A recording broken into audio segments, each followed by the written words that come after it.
crisis sanitaria, económica y social que estamos viviendo afectó la actividad en nuestro país, sin duda. Y esto ha afectado tanto al empleo como a los ingresos de trabajadoras y trabajadores. A casi un año del inicio de la pandemia y en medio del periodo puente que definió el gobierno el año pasado, todavía no queda claro cuál va a ser el ajuste salarial y cómo será la recuperación. El desempleo es un problema personal. ¿Cuál es la visión que hay sobre este fenómeno en la actualidad? Hoy, en la letra chica, inseguridad laboral.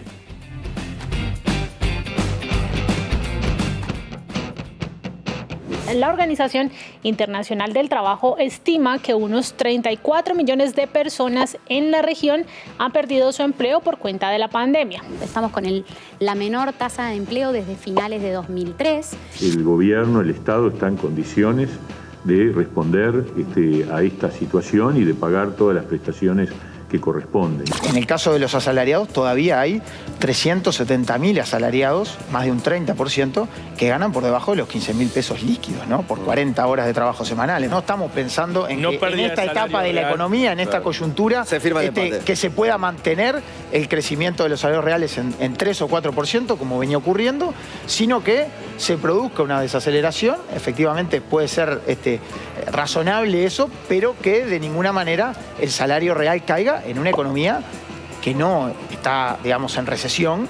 Se conocieron nuevas cifras con respecto a la situación del desempleo en todo el país y llega, en el mes de junio llegó en todo caso, al 10,7%, siendo la cifra más alta en 14 años.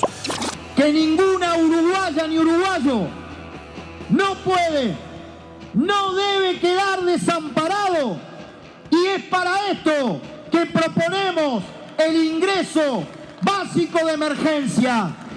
Acostumbrarnos al desamparo no puede ser el camino. El Estado debe dar una respuesta.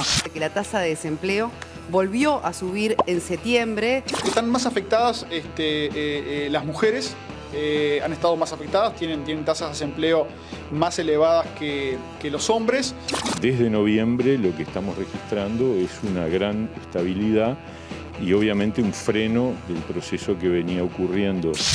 Con las mediciones cerradas a diciembre del año 2020, la tasa de actividad se ubica en 61,3%, el empleo en 54,9% y el desempleo en 10,5%.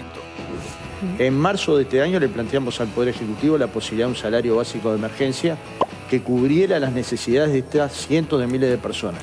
Hasta ahora ninguna respuesta. ¿Se nos puede decir que no tuvimos paciencia? Nací para trabajar, nací para trabajar, y no hay trabajo.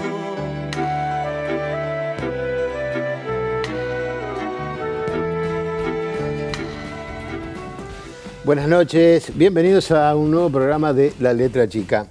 Esta pandemia afectó mucho, sin duda, al mundo del trabajo. Según los últimos datos del Instituto Nacional de Estadística, la tasa de empleo bajó 1/10 en diciembre, ubicándose en el 54,9%.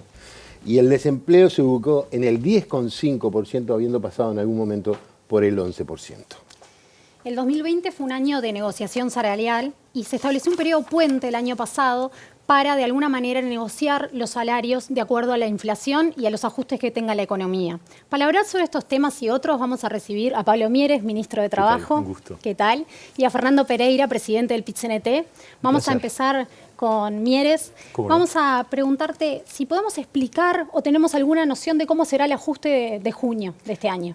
La verdad que todavía no tenemos la pauta que el gobierno va a presentar al Consejo Superior Tripartito. Esperamos avanzar lo más rápidamente posible. Sin duda que no tenemos el mismo nivel de incertidumbre que teníamos hace un año, cuando teníamos delante la 8ª ronda y había explotado la pandemia, y por eso fue necesario un periodo puente corto de un año, que culmina justamente el 30 de junio, o sea que todavía faltan 3 meses, 4 meses para que comience la nueva negociación. Pero la idea del gobierno es que esta ronda sea una ronda más normal, digamos, es decir, en cuanto a la cantidad de mesas y grupos y capítulos que se abran, y también en cuanto al plazo de la validez del acuerdo, es decir, no un año, sino volver a una periodicidad más normal de 2 años, 2 años y medio. Obviamente todo eso depende de los acuerdos que se alcancen. En definitiva, la palabra principal la tienen los actores, ¿no es cierto? El movimiento sindical y las cámaras empresariales, y obviamente el gobierno presentando la pauta que entendemos va a ser la que nos parece mejor para el próximo periodo, ¿no? ¿Sabemos si habrá una caída real de los salarios? Bueno, evidentemente cuando acordamos este periodo puente teníamos claro que en el final del puente lo más probable es que se produjera una caída, porque el acuerdo implica que en el final del puente, el 30 de junio, digamos, se toma en cuenta la inflación ocurrida en el año móvil de julio a junio, menos el aumento ocurrido nominal en enero de 3% y menos los puntos de caída del PBI del 2020. Por lo tanto, seguramente va a haber una pérdida. ¿Cuánto es esa pérdida? Todavía no tenemos los elementos. Nosotros obviamente también en la misma pauta de la octava ronda comprometimos que a partir del 1 de enero del 22 comienza la recuperación de esa pérdida, que la tendremos cuantificada justamente cuando empiece la negociación. ¿Ese acuerdo, esa fórmula, ese ajuste podría llegar a ser nulo o negativo? Podría. ¿Cómo se resolvería en ese caso? A ver, negativo, yo adelanto desde ya, eso significaría una reducción salarial. Yo creo que eso no está en la carpeta de nadie, ¿no? La verdad. Lo que sí puede pasar es que nos dé cero, es decir, que la cantidad, digamos, que la inflación menos el 3%, menos los puntos perdidos de Producto Bruto Interno, den cero o negativo, pero por lo tanto... Pongámoslo en el cero. Pero lo que sí está firme, muy firme, es el compromiso de que el 1 de enero del 22 empieza la recuperación, y que la recuperación, nosotros asumimos un compromiso en campaña electoral, la coalición de gobierno, de que íbamos a mantener el poder adquisitivo del salario. Lamentablemente eso no pudo ser porque tuvimos una situación, una especie de diluvio universal en el mundo entero.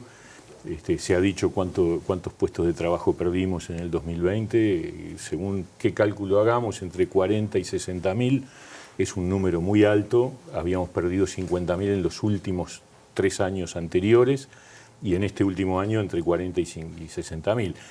Si lo miramos en comparación al mundo, el mundo perdió 250 millones de puestos de trabajo.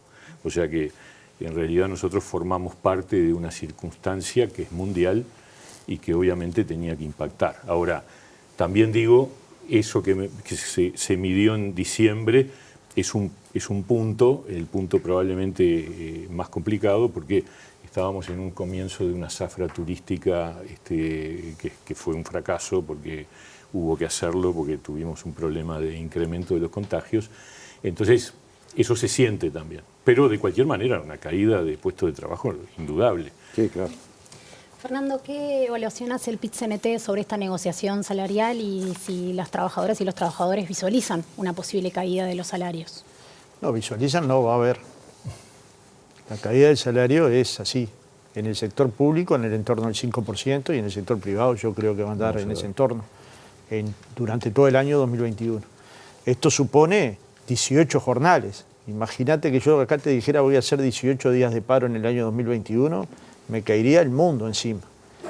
Pero parte de este problema era ver si lográbamos sostener el empleo. Y en verdad se nos cayeron 60.000 puestos de trabajo. En el entorno de 60.000 hay discusiones técnicas, pero en fin, 60.000 es un número. Pero detrás de ese número hay una persona que tiene hijos, que llega a su casa, no tiene dinero. Y atrás de ese trabajo hay una enclave donde el trabajador construye compañerismo, construye solidaridad, construye conocimiento, transforma. Y esa transformación es parte de su vida cotidiana, que luego transforma a su familia en cosas positivas. Cuando esto se pierde mucho más que un ingreso económico. Entonces, cuando los trabajadores perdemos un poco de poder de ingresos, estamos dispuestos a perder algunas lentejas, si en verdad mantenemos las lentejas de todos. Y acá entonces el gran debate es cuáles políticas se podrían implementar para que todos lleguemos a tener trabajo de calidad. Hoy con el presidente de la República, ya lo habíamos conversado con el ministro Pablo Mieres, le hicimos una serie de propuestas que el presidente quedó a estudiar. Una de ellas tiene que ver con el anuncio de ayer de los 1.200 millones de dólares de inversión pública, porque eso es una decisión sagrada, digamos. Si hay inversión pública, hay trabajo. Y ese trabajo luego genera trabajos indirectos en otras ramas de actividad. Quedó de darnos más detalles, naturalmente el gobierno es un gobierno de coalición, tendrá que primero conversar con sus socios, pero bueno, estamos esperando esa respuesta. Y la segunda le dijimos, bueno, si hay compras públicas del Estado que puedan favorecer la industria nacional, no terminemos dando esas ventas por pocos pesos a empresas internacionales que luego nos dejan sin trabajo a la industria nacional. Y eso es pérdida de empresa. Cuando se cae una empresa, se cae un trabajador. Vamos, hay una cuestión que tiene que quedar grabada. Para que haya trabajadores, incluso para que haya sindicatos, tiene que haber empresas. Y para que haya sindicatos fuertes, tiene que haber empresas fuertes. No se construyen sindicatos fuertes en empresas débiles. Entonces, en cierta medida, dinamizar el empleo, buscar los mecanismos de inversión pública y privada, dinamizar la formación profesional para acceder a los nuevos puestos de trabajo que son mucho más sofisticados de los que eran hace 20 años, es una necesidad que el Uruguay tiene que tomar en conjunto. Pero al mismo tiempo tiene que atender la circunstancia que nos alertaba la Facultad de Ciencias Económicas a través de su Instituto de Economía, que decían, si no se toman políticas sociales compensatorias adecuadas, en el Uruguay va a haber 100.000 nuevos pobres, de los cuales 50.000 van a ser niños. Y eso nos tiene que desgarrar, desde el primero al último de los uruguayos, sin diferencias de qué partido se haya votado, de qué pensemos cada uno. Tiene que haber una atención focalizada que nosotros creemos que hasta ahora han sido insuficientes, a tal punto que la ministra de Economía ha asumido que van a caer por debajo de la pobreza entre 3 y 4 puntos, y eso significa 100.000 uruguayos, e insisto, la mitad de ellos son niños. Cuando decimos esto, ¿qué estamos diciendo? Que a esos niños luego le vamos a decir que fracasaron en las pruebas PISA, luego le vamos a decir que fracasaron cuando se hizo la medición del estudio de aristas, y fracasaron por su origen, porque tienen casas con pisos de barro, tienen el baño afuera, no hay un libro en su casa, muchas veces sus padres son analfabetos por desuso o analfabetos, y a esos niños les pedimos que tengan los mismos niveles de rendimiento que tiene una familia que nace con 2.000 libros adentro de su casa, que alguien le lee un cuento todas las noches. Esto es lo humano. Si nos perdemos lo humano, terminamos discutiendo porcentajes, que son importantes. Yo los porcentajes que leyó el profesor los tengo grabados en mi cabeza, los leí antes de venir y los dejé a propósito, porque me parece que en algún momento de la película esta tan terrible que nos toca vivir, para unos es más terrible que para otros. Y en esos terribles es que hay que poner el ojo. Nosotros le planteamos al presidente hoy, capaz que no son las propuestas del PIT-CNT, nosotros planteamos una renta básica transitoria de un salario mínimo nacional, planteamos una canasta de servicios públicos y planteamos que no hubiera lanzamientos y desalojos durante la pandemia. Capaz que no son todas estas medidas. El Partido Independiente planteó una partida, para mí en la dirección de lo que plantea el PIT-CNT, con otro monto, con otro costo, habrá que ver. El Partido Cabildo Abierto planteó incentivos a las pequeñas empresas y medianas empresas, cuestión de reactivar la economía más capilar, la que está en el barrio, la que está en la comunidad. Y he leído alguna propuesta del Partido Colorado en el sentido de orientar a inversiones públicas de mayor porte, sobre todo en vivienda, porque eso da mucho puesto de trabajo y resuelve soluciones habitacionales. Es decir, hay una preocupación social por abatir los temas del empleo y por abatir los temas de la situación social. Yo creo que llegó el momento de que se inaugure un diálogo que a la altura del que hizo Achugarri en el 2002, no comparando las crisis, porque no tienen dimensiones iguales ni son los mismos problemas, pueda generar un diálogo con los partidos de la oposición, pueda generar un diálogo con los movimientos sociales y las cámaras empresariales y finalmente se encuentre una salida para salir en clave de inclusión social, porque podemos salir con más empleo y más pobreza, que fue la salida del 2002, pero fue dialogada y fue buscándose después la vuelta de que esa pobreza cayera. Pero ya vimos los efectos del 2002, ¿no? Son devastadores. Cuando la gente cae por debajo de la pobreza, el efecto posterior es devastador. Bueno, Pablo lo conoce igual que yo, venimos del mismo origen humanista cristiano. A nosotros nos duele el alma cuando vemos esas cosas. Y si nos duele el alma, como mínimo, tenemos que tensar la posibilidad de generar los mejores niveles de diálogo posible para salir en clave de trabajo, de empleo y de solidaridad. Totalmente de acuerdo. No, perdón, me rompió todo el guión. Tendríamos que ir a un corte ahora porque... y una quebrada, y enseguida volvemos con más tango. No, me encantó. Además es muy compartible. No, es decir, por eso, porque yo digo... sentimos la misma... La posición del ministro, más allá de que mi pregunta tenía que ser, bueno, la recuperación salarial, si la economía no se recupera como está prevista, una cosa dice la ministra, una cosa dicen otros. Pero acá estamos hablando, ustedes están planteando arriba de la mesa un tema que es bastante más importante, y es cómo desde el movimiento sindical y desde el gobierno del Estado se trata de impedir que lleguemos a esa instancia en la cual, bueno, tú lo decías muy bien, la recuperación económica en el 2002 empezó en el 2004, pero la salida de esa situación de pobreza fue muy posterior, porque eso demora mucho más que la recuperación económica. De todas maneras, adelante. Como decía bien Fernando, y además yo comparto totalmente esa mirada micro, porque a veces las cifras ocultan la vivencia y el sufrimiento de mucha gente, que a nosotros obviamente nos duele, y además desde el gobierno uno siente siempre que las medidas que se toman, por más que uno pretenda, siempre siente la sensación de insuficiencia, porque nunca alcanza. Entonces el tema es tratar de lograrlo lo mejor posible, en el acierto o en el error. Uno trata de hacer lo que mejor puede. También es cierto que la realidad que tenemos hoy es muy distinta de 2002. Simplemente dos referencias. La pobreza en 2002 estaba en el orden del 34%. Acá estamos hablando de un crecimiento que podría llegar al 12%. Vamos a ver los datos del INE a fin de mes, que va a publicar la encuesta anual sobre pobreza, o sea, la tercera parte. ¿Por qué? Porque el Uruguay venía de una etapa de crecimiento muy acumulado y por lo tanto había reducido la pobreza incluso a un dígito, ¿no? 8 o 9%. Y la desocupación en el 2002 llegó al 20% y acá estamos hablando de la mitad, 10,5%. En realidad, ese 10,5% es equivalente al que se registró en febrero del 20, es decir, hace un año, antes de la pandemia. O sea, el Uruguay tenía un problema de empleo, nosotros lo dijimos cuando asumimos, antes de que nos cayera el coronavirus encima, 10,5 teníamos en febrero del 20 y había un problema con el empleo. Hoy, mirando para adelante, el gran tema hoy es cómo generamos mecanismos de dinamización de la economía. Está claro que hay dos niveles. Hay un nivel macro, donde el objetivo es el crecimiento y la inversión. Fernando refería a la importancia de la inversión pública, a lo que hay que agregar la inversión privada, que también va a generar puestos de trabajo, y empezar a mirar el futuro con una instancia de crecimiento de la economía.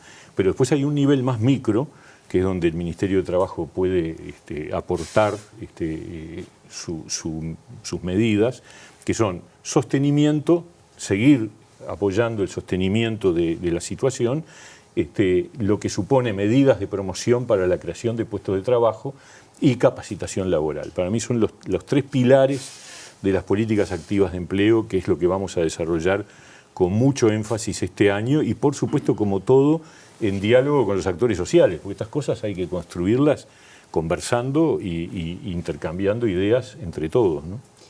Y tenemos también un problema con la informalidad en el mercado de trabajo. Preguntarles, bueno, Fernando, si las medidas que se han tomado respecto al mercado informal de trabajo son suficientes y en particular también a Pablo consultarte respecto a si hay una perspectiva para adelante con el mercado informal, un fenómeno que afecta fuertemente a las mujeres y en particular a las mujeres negras, por ejemplo, en Uruguay. Nosotros teníamos antes de la pandemia 400.000 trabajadores informales.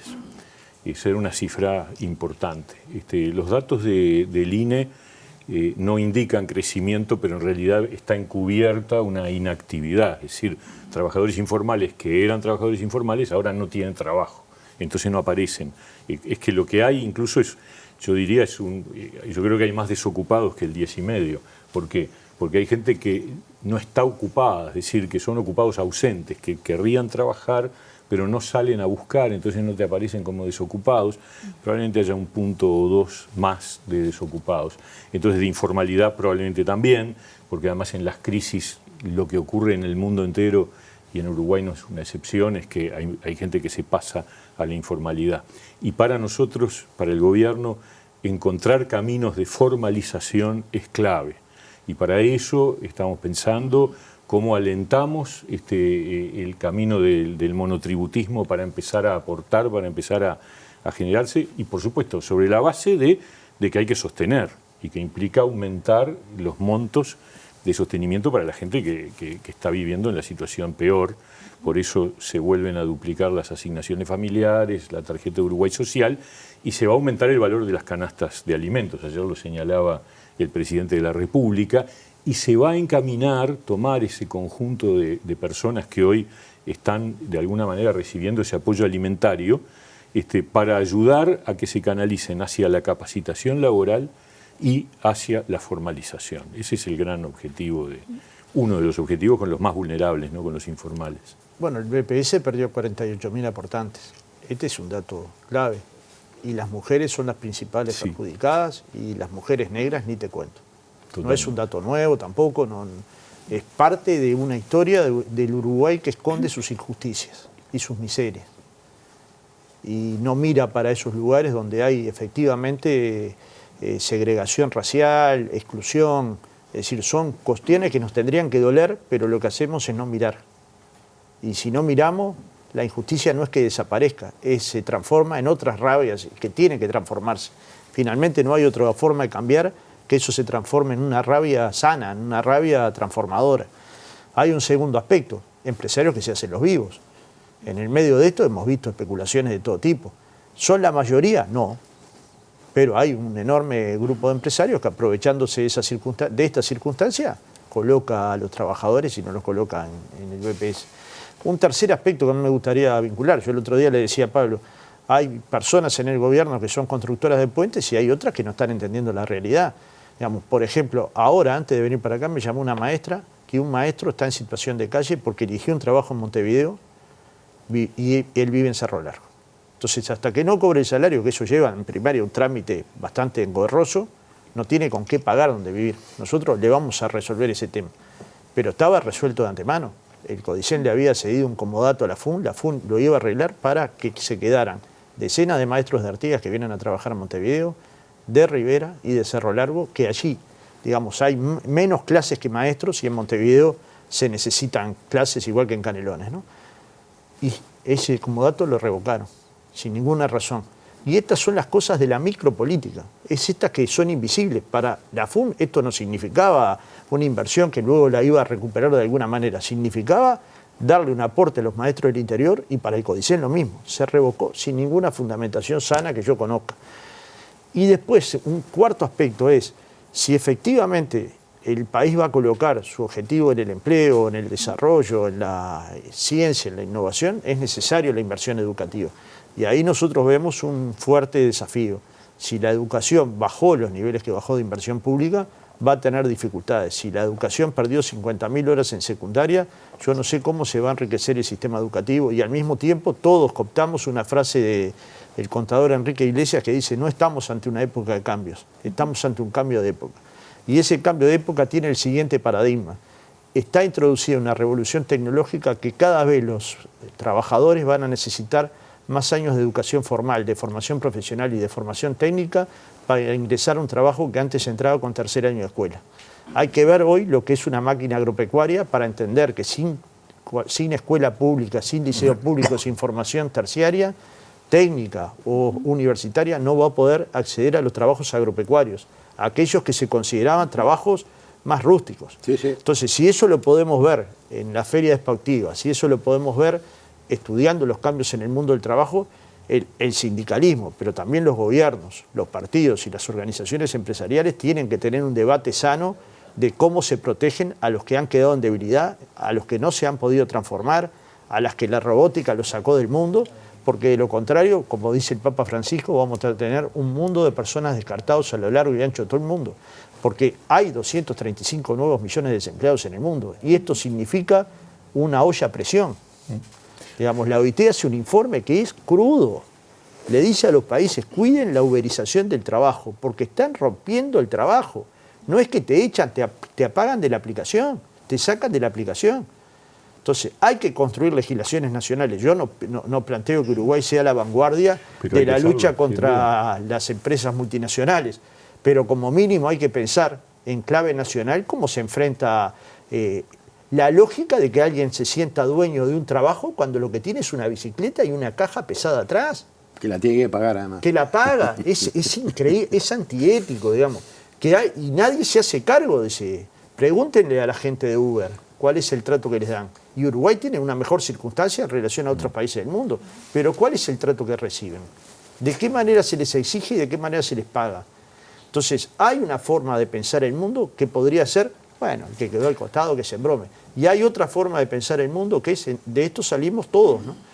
Y en el salir todos, por ejemplo, crisis de 2002, con Teresita González de presidenta primaria, en plena crisis se contrataron 1.500 auxiliares para la alimentación de los niños. Eso es pensar en clave de futuro. Sí. Y era el gobierno del Partido Colorado, digamos. Entonces, lo que te digo es, nosotros tenemos un Ministerio de Trabajo dialoguista y creo que tenemos otras personas que si pudieran dinamitar todos los puentes, les pondrían dinamita abajo, ¿no? Pablo, para terminar, por eso mismo que redondees tu... Muy importante. Acá hay dos instrumentos claves. Uno es la educación formal, otro es el INEFOP, que es además un instituto tripartito en su definición. Hay un divorcio entre la educación y el trabajo hace años, y ese es un problema que tenemos, la formación. Un dato nomás. Si hay un sector que demanda puestos de trabajo y gente para trabajar, son las tecnologías de la información. ¿Qué hacen las empresas que se dedican a la tecnología de la información? Tienen que traer trabajadores de otros países porque el Uruguay no tiene gente capacitada para ocupar todos esos cargos. Entonces es increíble, ¿no es cierto? Porque necesitamos trabajo, pero no capacitamos. ¿Por qué? Porque el sistema educativo tiene un desfasaje con lo que es el mercado de trabajo que tenemos que corregir y que es parte de las reformas que hay que hacer y que espero que estoy seguro que vamos a avanzar en esa línea en este periodo. Y después el INEFOP, que tiene que capacitar para cosas que realmente se requieran, no capacitar al voleo, no es hacer tanta cantidad de cursos, es hacer cursos de cosas que realmente se necesiten. Por eso nosotros este año vamos a recorrer cada departamento con el Ministerio de Trabajo, con las intendencias, con las organizaciones sindicales y con las organizaciones empresariales de cada departamento para chequear exactamente qué es lo que se está necesitando en materia laboral en cada departamento para afinar la oferta de capacitación y de reciclaje laboral, porque es un camino ineludible. Y por cierto, teletrabajo por un lado y trabajadores en relación laboral de aplicaciones son dos grandes asuntos que desafían al mundo del trabajo. Fernando lo señalaba bien en el caso de las aplicaciones. Yo le agrego el trabajo a distancia que llegó para quedarse hace mucho tiempo, ¿no? Un tema que seguro nos quedará pendiente para otra ocasión. Vieron que siempre nos queda corto cuando vienen ustedes. Hay un dato durísimo. De los 60.000 puestos de trabajo que se perdieron, 5.700 son de la cultura. Y este es otro golpe letal. Digamos, yo sé que soy un amante de la cultura, medio apasionado del teatro, del cine, de toda la vida además. Pero en el fondo, un país se mide en cuanto a los cambios por cuán culto es o no. Y si se daña la cultura nacional y si no se la protege, digamos, podremos salir mejor en circunstancias de salario, si es que acordamos una buena ronda, podremos salir con más empleo, pero capaz que salimos más embrutecidos. Entonces, digamos, defender la cultura también debe ser parte del discurso cotidiano de todos, porque en definitiva la construcción cultural de una nación somos todos, ¿no? Les agradecemos muchísimo que hayan venido. Encantado. Y van a tener que volver para terminar. Obvio. Hacemos Después una pausa, porque este primer bloque se nos fue muy largo y ya volvemos.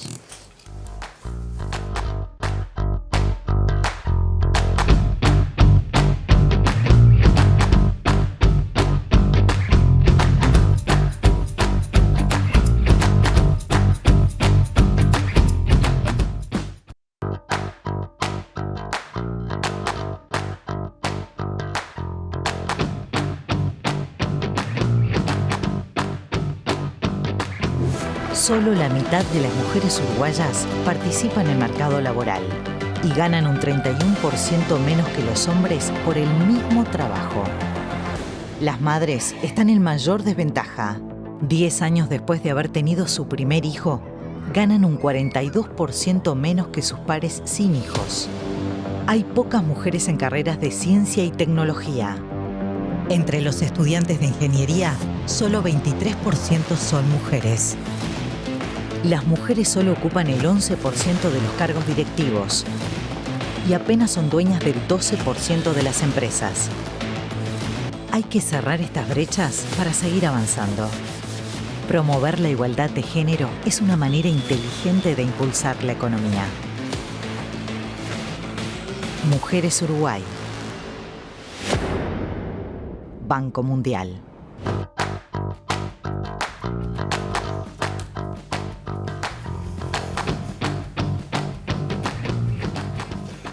Seguimos en La Letra Chica y después de ver esta pieza vamos a ir a Buenos Aires para ponernos en contacto con Lourdes Rodríguez Chamusí, espero haber pronunciado correctamente su nombre, economista senior en la práctica global de pobreza y equidad del Banco Mundial.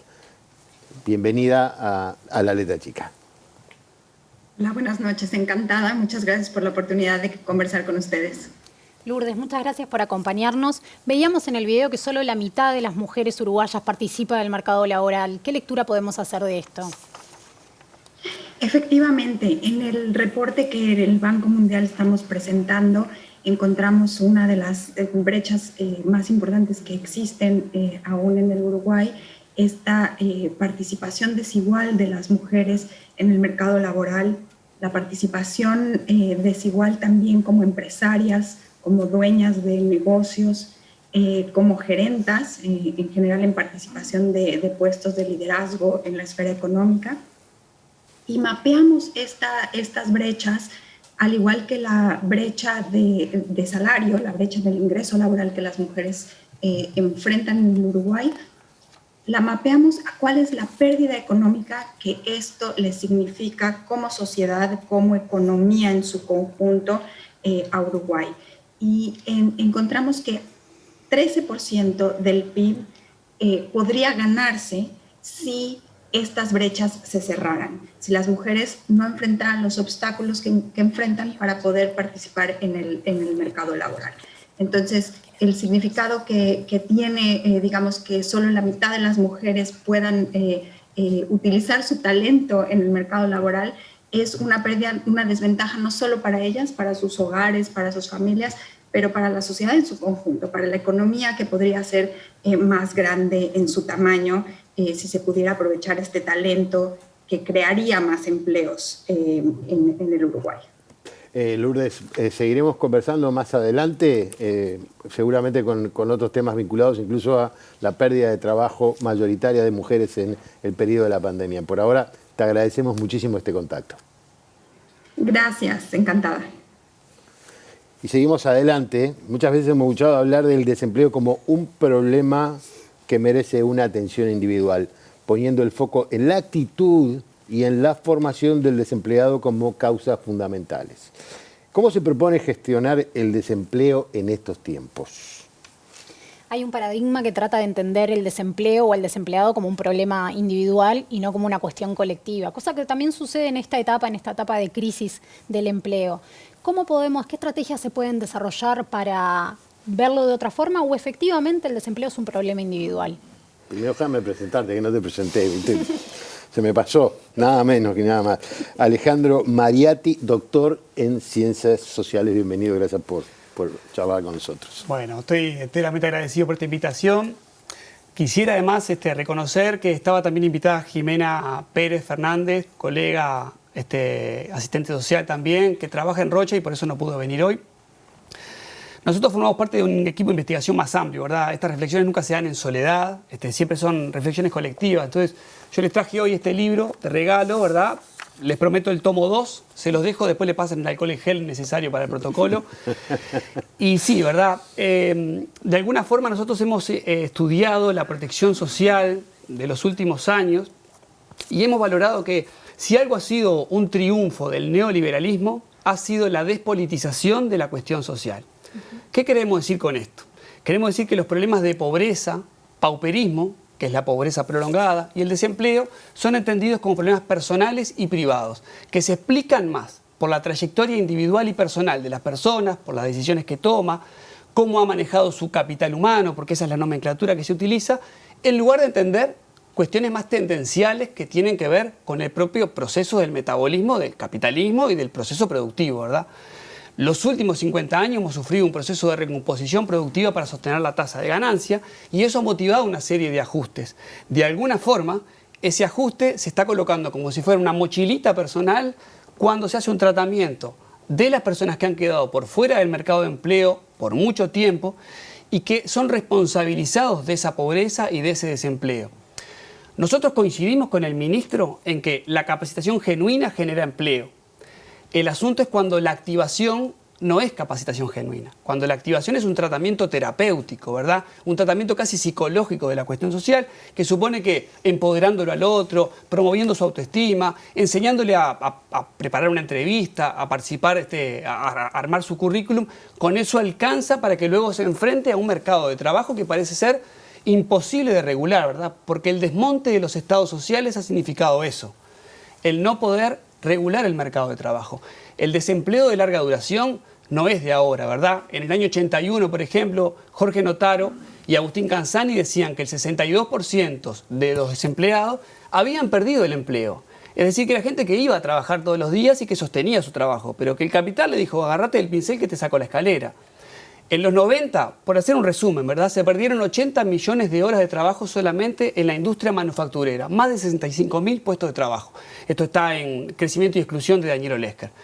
Entonces, nuevamente, agárrate el pincel que te saco la escalera. En el 2002, 2003, lo acaban de contar los compañeros que estuvieron antes, ¿verdad? El mismo tendal.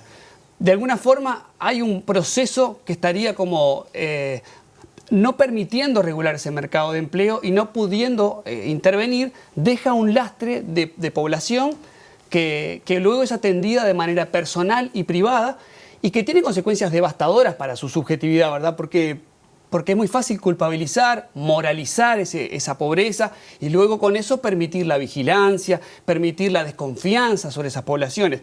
La activación, de alguna forma, es la manera en cómo el neoliberalismo penetra la protección social. Yo quisiera hacer un paréntesis, porque en esto quiero salvar a los operadores y a los profesionales que están en la primera línea de fuego atendiendo la cuestión social desde las políticas sociales, porque también ellos están a veces con chauchas y palitos sosteniendo la política social y también sufren junto con esas poblaciones esta especie de imposibilidad de transformar algo que se les vuelve heterónomo, ¿verdad? Determinante desde fuera. Hoy además estamos viendo el fenómeno de la uberización del trabajo, ¿verdad? El capital, de alguna manera, para sostener la tasa de lucro necesita desgrasar. Y en ese desgrasamiento tiene, por un lado, un avance... ¿Qué quiere decir desgrasar? Desgrasar. Por un lado, el avance de una revolución informacional, dice Jean Logiquin, que habla de un avance de la tecnología, un tsunami tecnológico que vamos a vivir y que lo que hace es sustituir el trabajo vivo por trabajo muerto. Lo vemos en el ómnibus cuando no está el guarda, ¿verdad? Pero por otro lado hay un proceso de precarización permanente y constante de la fuerza de trabajo porque el trabajo es un costo y ese costo lo vemos en las calcomanías, ¿verdad? Bájenle el costo del Estado, por favor, el trabajo en Uruguay es muy caro.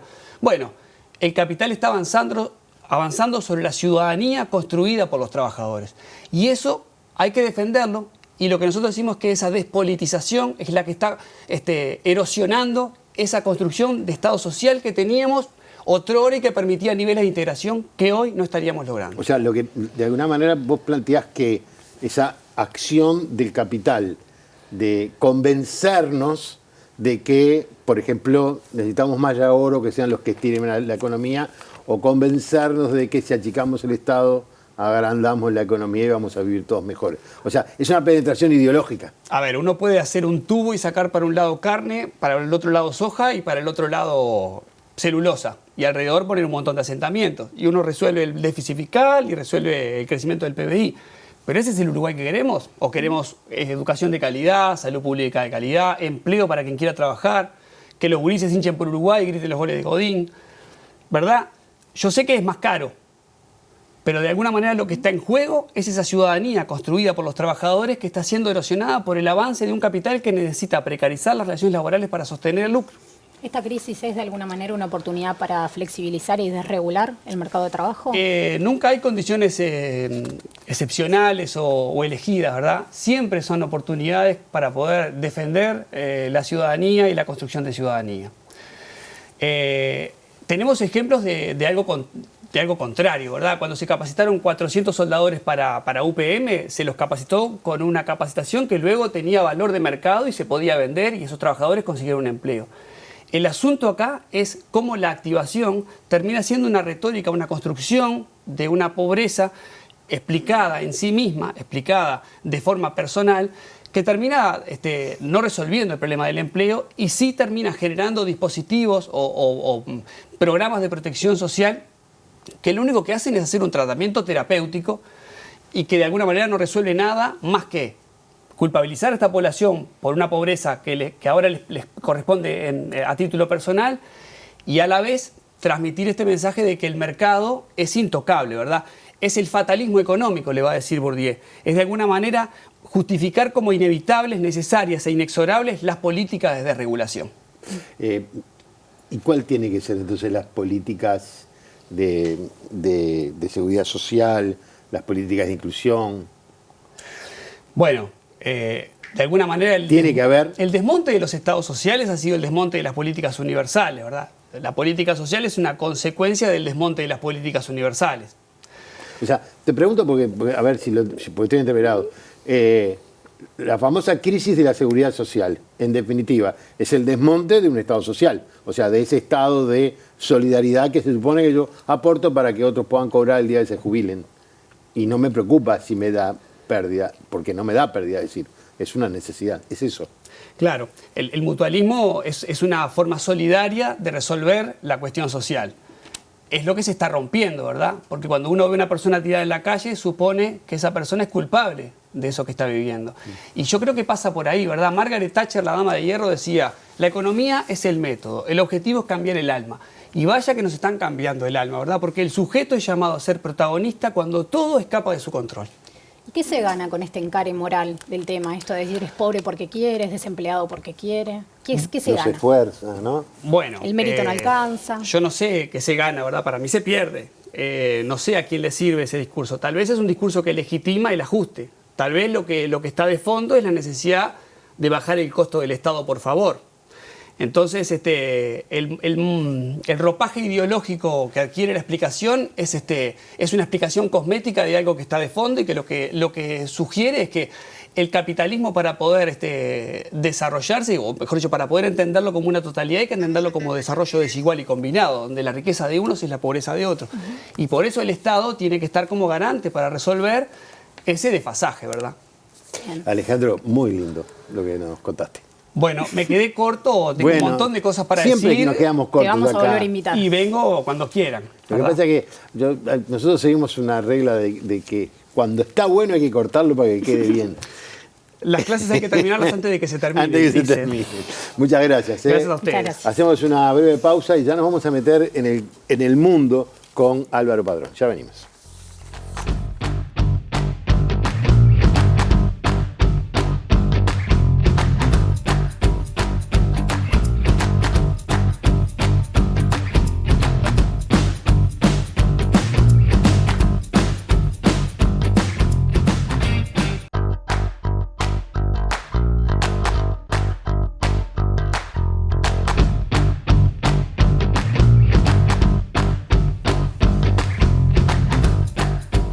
Seguimos en La Letra Chica y ahora con el gusto de incorporar como nuevo columnista de los asuntos internacionales, que va a estar a partir de ahora cada vez que tengamos alguno de estos temas, a Álvaro Padrón. Bienvenido. Muchas gracias. Fanático de La Letra Chica el último año, me invitaron 2 veces y ahora como columnista no puedo pedir más nada. Pero está bueno que nos planteemos por qué cuando vamos a hablar de trabajo hablamos del mundo global y del mundo internacional y de la globalidad del mundo internacional, no solamente de nuestros problemas laborales. Claro, ¿por qué mirar al mundo, no? Porque en realidad, bueno, el trabajo es un ejemplo, pero casi todos, ¿no? Los temas hoy principales de la humanidad tienen escala global y se resuelven si hacemos una disputa también global.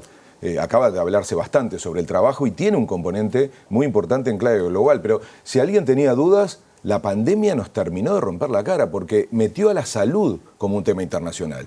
Arrancó allá en China, ¿no? Bien cosa de sentirnos lejos, pero después terminó en nuestras casas, en nuestras escuelas, en nuestros trabajos, en el ómnibus, se subió a nuestra vida y la salud pasó a ser un tema internacional que solo se va a resolver cuando tenga una solución internacional. Entonces, los principales problemas de la humanidad hoy tienen escala global y si uno no hace política internacional, a pesar de que suene algo como ajeno, ¿no? Esa cosa de que se encarguen los diplomáticos, que nosotros vamos a tener un problema para gobernar nuestro futuro, se lo vamos a dejar a otros. Entonces hay que discutir política internacional, hay que conectar con ese mundo, hay que democratizar la globalización. El programa de ayer fue fantástico, ¿no? Y ustedes hablaban de la patria, que parece contradictorio a esto que estoy diciendo, pero le buscaron una vuelta para que pareciera una categoría más amplia. Yo les propongo hacer un programa sobre el Estado, porque acaban de nombrar 20 veces la palabra Estado.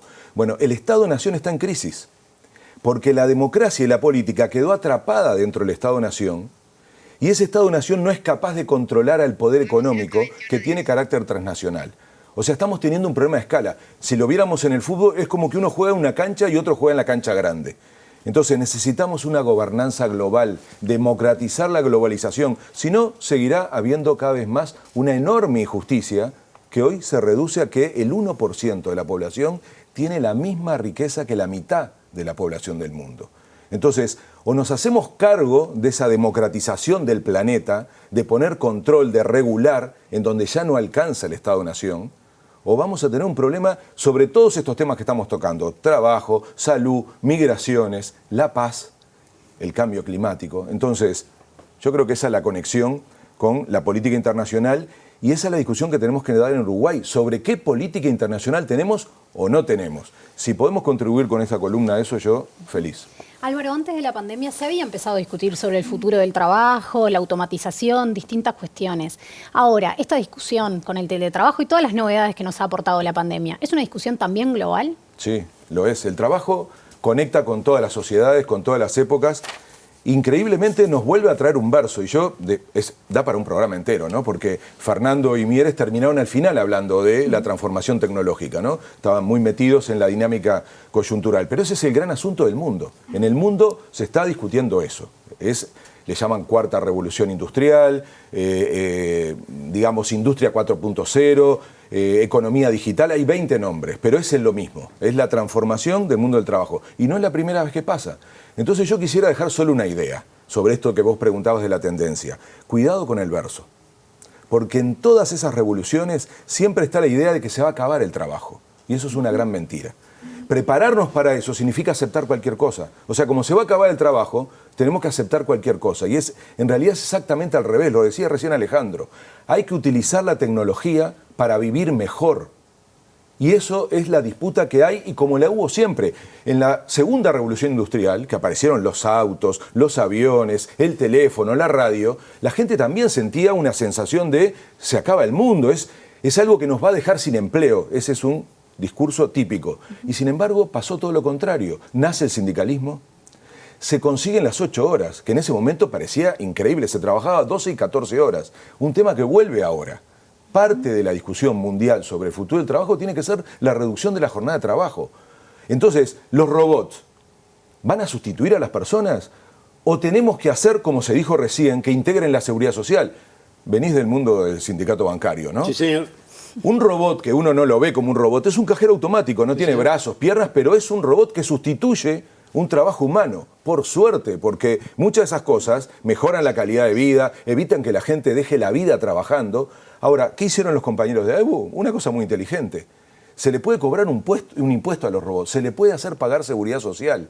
Los cajeros automáticos en Uruguay aportan a la seguridad social para que no se pierda el aporte para lo que al final no es un gasto, sino es una cuestión de calidad de vida, que es que luego de que trabajemos tengamos seguridad social.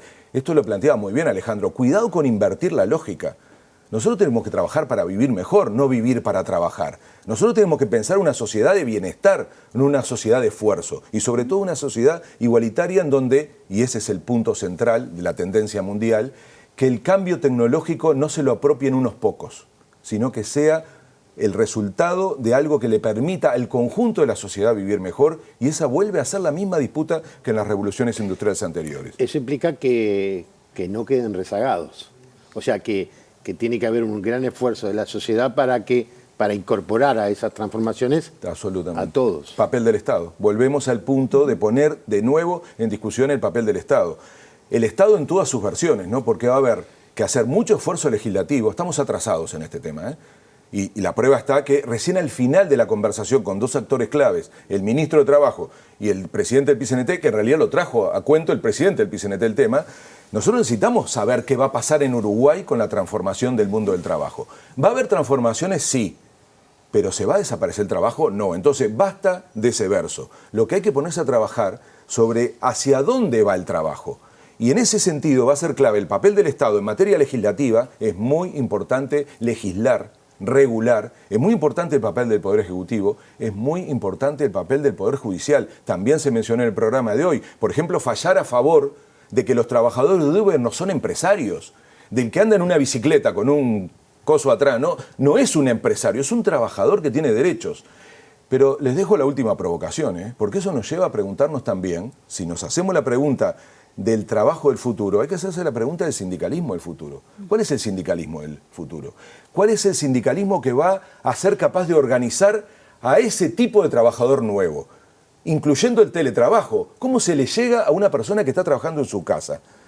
¿Cómo van a ser las formas de organización? ¿Cómo se incorpora a la mujer al sindicalismo, a los jóvenes, que son los más castigados por este sistema? Entonces, ¿cómo van a ser los paros? ¿Qué va a haber? ¿Un corte de teléfono? ¿Un paro de conexión de internet? Es decir, tenemos que hacernos preguntas removedoras, pero sacando el drama de creer que esto se acaba y que lo que hay que hacer es adaptarse a cualquier cosa. Eso es mentira, hay que dar vuelta de discurso, hay que poner al Estado y a la sociedad civil a actuar para pensar que el trabajo al final lo que tiene que hacer es garantizarle a las personas vivir mejor y a una sociedad ser una mejor sociedad. Y yo creo que esa discusión se ha dado siempre en las últimas 4 revoluciones industriales. Hace 100 años que discutimos estas cosas y por suerte en general hemos triunfado en hacer que el beneficio sea para la mayoría de la población y no para algunos pocos. Pero cuidado, si a esta disputa esta vez no le damos carácter internacional, estamos fritos, porque hay una simetría gigante entre los jugadores. Por eso terminamos en juicios internacionales con Philip Morris, no solo Uruguay, sino países mucho más grandes. Habrá que decir eso. Estaba tratando de acordarme en algún lado con respecto al tema de la globalidad, de la globalización. Creo que es Bauman que dice que están los que se mueven y están los que estamos quietos. Y está el mundo que se mueve, etcétera, etcétera, y nosotros que estamos acá. Entonces, ¿cómo pueden los estados poder enfrentar solos a ese mundo que se mueve y que está haciendo lo que, de alguna manera, lo que quiere? Los estados tienen que empezar a justamente construir herramientas de regulación y de gobernanza global. La OIT es eso, la OIT es como el Ministerio de Trabajo del mundo. Intentó hace 2 años, en una conferencia por los 100 años de la OIT, 100 años de la OIT, ¿ustedes saben que el primer país en el mundo en aprobar las 8 horas de trabajo fue Uruguay?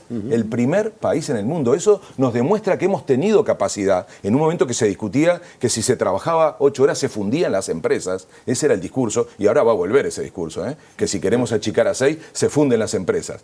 La distribución del tiempo de trabajo es una herramienta clave para mejorar esta cuestión y para utilizar la tecnología. Bueno, la OIT es la demostración de esto que decís, Ricardo. Necesitamos construir una gobernanza global en donde haya decisiones que también se tomen en los estados nacionales, pero que la democracia llegue también a las decisiones planetarias. Porque si no vamos a tener un mundo de ricos que controlan el conjunto del planeta, entre otras cosas el destino, por si el planeta sigue viviendo o no, porque alguien tiene que parar esta locura de destruir el clima y la sustentabilidad. Entonces, eso es imprescindible y es mi conexión con el mundo, ¿no? Tratar de que nuestros temas siempre tengan una mirada para que Uruguay, que lo puede hacer, sea parte de ese ambiente internacional, multilateral, que nos permita, en fin, que estos problemas que son los fundamentales tengan una buena solución.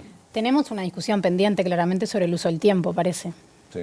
Este año va a estar difícil, ¿eh? Ustedes son el que tienen el problema, porque los que hablamos mucho No, el seguimos. uso del tiempo en el trabajo, en el mercado de trabajo, esto de trabajar pensé que para era en el vivir o programa. vivir para trabajar. Pero ves, sí, No, no. el corte, ¿cómo cortamos, cómo permitimos que sean las 11 de la noche y nos estén consultando en el celular o en la computadora sobre nuestro trabajo? Es una discusión central sobre el teletrabajo. Por la vía de los hechos se flexibilizó la jornada. El derecho a la desconexión. Y ni les digo todo el asunto de los algoritmos. Miren que los jefes del futuro, los gerentes, los capataces, son algoritmos, no son personas.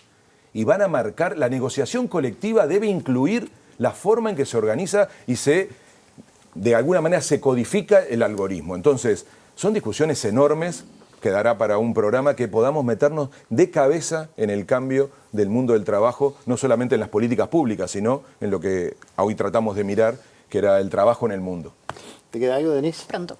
Bueno, muchísimas gracias Álvaro, bienvenido. Gracias. Y buen arranque. Nosotros nos despedimos. Mañana en La Letra Chica, educación, pública, desigualdad y además... La repetición del programa a las 23:30 y a las 13:30 mañana. Y voy a seguir mirando la otra cámara todos los programas. Hasta mañana, que pasen bien.